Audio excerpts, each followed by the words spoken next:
Being addicted to your comfort zone is self-sabotage. The only way to truly know what you're capable of achieving is by stretching yourself. It's by testing your limits. It's by stepping out of your comfort zone. So yesterday, I delivered my first commencement speech. I was the commencement speaker for Herzing University. And let me tell you, I was so nervous. Listen to what I'm telling you. I have been speaking for 12 years. I have spoken for Fortune 100 companies, Fortune 500 companies, and I was so nervous. But you know what I did? I prepared. I showed up and I delivered. So one of the things that you can do to ease your nervousness is prepare. Like there is no such thing as being over prepared. Like you prepare over and over and over again. So because I knew it was my first one, like I started preparing like a month out. And typically I don't do that. Like really the week before is when I really just start kind of like looking over my notes and like, this is what I'm going to say. But I was like, there are going to be thousands of people there. There are going to be people anxious to see their child walk across the stage, their sibling, their spouse, their whatever. And like, I'm standing in between them seeing their loved one walk across the stage. So I got to show up. I got to show up. I can't be up there stumbling and fumbling. Like you want to learn how to speak effectively, right? You want to learn how to be a great coach, whatever it is that you want to do, right? You want to get a promotion on your job. You want to grow your business, whatever that is, you've got to prepare. You've got to prepare. And you've got to understand that confidence is not the absence of fear. A lot of people are thinking like,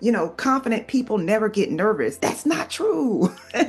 Now, they might not tell you that. Like, I'm going to tell you the truth. I was nervous. And as a matter of fact, I'm a little bit nervous before every speech. Even though I know I'm going to do well, it's just like there's just a little bit of nervous energy. And what I remind myself is that I'm excited. I'm excited to deliver. I'm excited about what I'm going to share. I'm excited about impacting lives. And that's what you have to do. You have to tell your brain what you need it to think. So if you're nervous about a speech, if you're nervous about an interview, if you're nervous about a conversation, you need to say to yourself, I'm excited. I'm excited. And so a lot of times people get into this rut where all they can do is just think, I'm nervous, I'm nervous, I'm nervous, but they're not doing anything to mitigate that nervousness, to mitigate that feeling that they're having, right? And so what you want to do is understand that you don't get rewarded for what you know. You get rewarded for what you do. And so just learning about a thing is not enough. I love to learn and I love to teach. And one of the things that used to keep me stuck was I was always in learning mode. I'm always planning.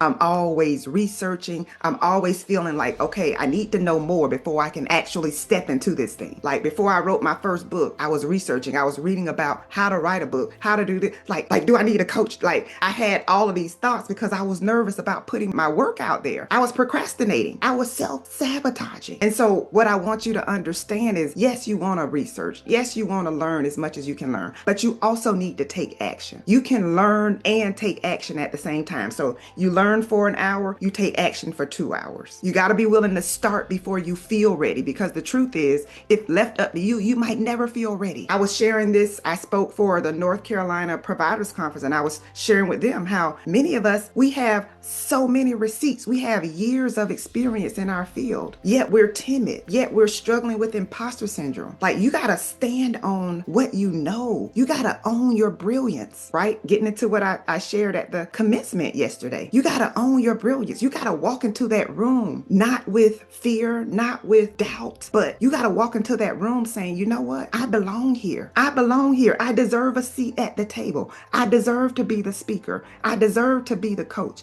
I deserve to be the author. I deserve to be at the top of my industry. I deserve to be at the top of my class. Like doubting repels, but confidence attracts. And so the more you show up, the more you believe in yourself, the more you prepare, the better you're going to get. And the more you do all of these things, you're going to attract opportunities. In fact, you want to be undeniably the choice that people choose when they're looking for what you have to offer, right? So if you do hair, like you want to be the choice. You don't want them trying to search and look for other people. No, you want to be the choice. If you're a personal trainer, you want to be the one that people look to when they need a personal trainer, right? So you got to get so good at what you do that you're the obvious choice. You can't just prepare to be good enough. You don't want to prepare just to be average, but you want to get so good at what you do that you can't get it wrong. You want to be so good at it that you wow people, that they're like, wow, I got to connect with her. I got to connect with him, right? And one of the points that I shared was confidence is not something you wait to feel. It's something you decide to walk in. It's a skill. It's a muscle that you can build, but it's also a decision. You decide to show up. You decide to give your all. You decide to keep going when you run into obstacles. It's a choice. And so the question I want to leave with you today is like, what is one habit that you are going to lean into so that you are ready, so that you are prepared when your next big opportunity arrives? Confidence comes from action. It doesn't come from waiting to feel ready. It's your time. It's your turn. Let's go.